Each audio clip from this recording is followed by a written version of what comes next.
नमस्कार.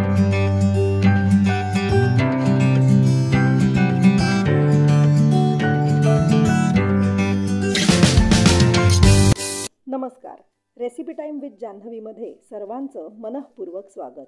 आजची आपली रेसिपी आहे साधी सोपी तरीही पौष्टिक आणि रुचकर हिरव्या सालाच्या मूगडाळीची खिचडी. यासाठी इथे घेतलेले आहेत 1 वाटी तांदूळ आणि त्याच वाटीने पाऊण वाटी हिरव्या सालाची मूगडाळ मोजून घेतलेली आहे. डाळ आणि तांदूळ एकत्र पाण्याने स्वच्छ धुवून घ्यायचे. डाळ तांदूळ 4-5 वेळा पाण्याने स्वच्छ धुवून घेतलेले आहेत आणि आता यामध्ये थोडंसं पाणी घालून मी हे 10 मिनिटासाठी असेच बाजूला ठेवते.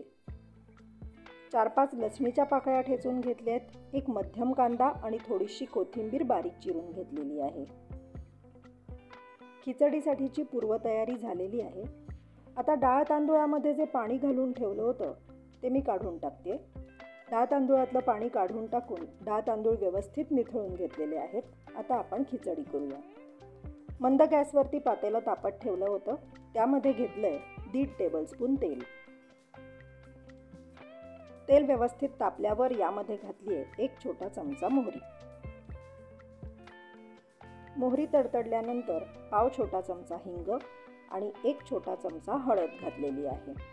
इथे तेलाऐवजी तुम्ही तुपाचा आणि मोहरीऐवजी जिऱ्याचा वापर करू शकता. आता यामध्ये ठेचलेली लसूण आणि चिरलेला कांदा घालते. तुम्ही जर कांदा लसूण खात नसाल तर नाही घातला तरीही चालेल. कांदा लसूण न घालता सुद्धा ही खिचडी अगदी रुचकर होते. या खिचडीचा पौष्टिकपणा वाढवण्यासाठी तुम्ही यामध्ये मटार किंवा गाजर यासारख्या भाज्यासुद्धा घालू शकता. पण मी इथे अगदी बेसिक खिचडी दाखवते म्हणून मी भाज्या घातलेल्या नाही आहेत. कांदा लसूण 1 मिनिटभर परतून झाल्यानंतर यामध्ये घातलेलं आहे 1 छोटा चमचा लाल तिखट. इथे तिखटाऐवजी तुम्ही हिरव्या मिरच्यांचा वापर सुद्धा करू शकता आणि तिखटाचं किंवा हिरव्या मिरच्यांचं प्रमाण आपापल्या आवडीनुसार कमी जास्त ठेवू शकता. यानंतर थोडीशी चिरलेली कोथिंबीर मी यामध्ये घालते. अशी चिरलेली कोथिंबीर तेलात थोडीशी परतून घेतली की पदार्थाला त्याचा खूप छान स्वाद लागतो.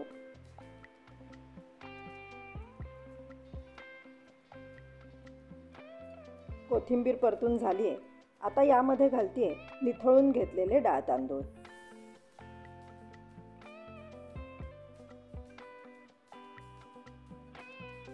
आपल्याला तेलावरती आता हे डाळ तांदूळ पूर्ण 1 मिनिट व्यवस्थित परतून घ्यायचे.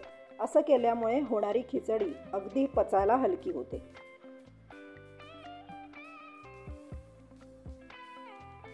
डाळ तांदूळ परतून घेत असतानाच एकीकडे मी पाणी उकळवायला ठेवलेलं आहे. 1 मिनिट झालेलं आहे. डाळ तांदूळ परतून झालेले आहेत. पाणीसुद्धा उकळलेलं आहे. आता हे उकळलेलं पाणी मी यामध्ये घालते. मला अगदी मऊ खिचडी हवी आहे म्हणून मी 1 वाटी तांदूळ आणि पाऊण वाटी मूगडाळ म्हणजेच साधारणपणे 2 वाट्या धान्याला त्याच्या तिप्पट म्हणजे 6 वाट्या उकळलेलं पाणी घातलेलं आहे. जर तुम्हाला खिचडी अगदी मोकळी आणि सळसळीत हवी असेल तर तुम्ही 2 वाट्या धान्याला 4.5 ते 5 वाट्या पाणी घालू शकता. तुम्ही जर माझ्यासारखी पातेल्यामध्ये ओपन खिचडी शिजवत असाल तर उकळलेलं पाणी जरूर घाला. यामुळे खिचडी शिजण्याचा वेळ वाचतो आणि खिचडी अगदी पटकन शिजते. जर तुम्ही ही खिचडी कुकरमध्ये करत असाल तर 2 वाट्या धान्याला 4.25 ते 4.5 वाट्या पाणी घालून मध्यम गॅसवरती कुकरच्या 3 शिट्या करून घ्या. आता यामध्ये घातलेलं आहे 2 छोटे चमचे मीठ. मिठाचं प्रमाण आपापल्या चवीनुसार कमी जास्त घेऊ शकता. एकदा ढवळून घेतलेलं आहे. आपला पोहे खायचा चमचा असतो त्याने 1 चमचा गोडा मसाला घातलेला आहे. गोडा मसाला घालणं पूर्णपणे ऐच्छिक आहे. नसेल तर काहीच हरकत नाही, पण असेल तर जरूर घालून बघा. खिचडीला खूप छान चव येते. मसाला घातल्यानंतर गॅसची फ्लेम मीडियम केलेली आहे आणि मीडियम फ्लेमवरती पूर्ण 15 मिनटं मी ही खिचडी चमच्याने अधूनमधून हलवत शिजवून घेतलेली आहे. खिचडीतलं बरंचसं पाणी आटलेलं आहे. अजून 3-4 मिनटं शिजवल्यानंतर खिचडीतलं सगळं पाणी आटलेलं आहे आणि खिचडी अगदी मऊ शिजलेली आहे. आता या इथे मी गॅसची फ्लेम बारीक केलेली आहे.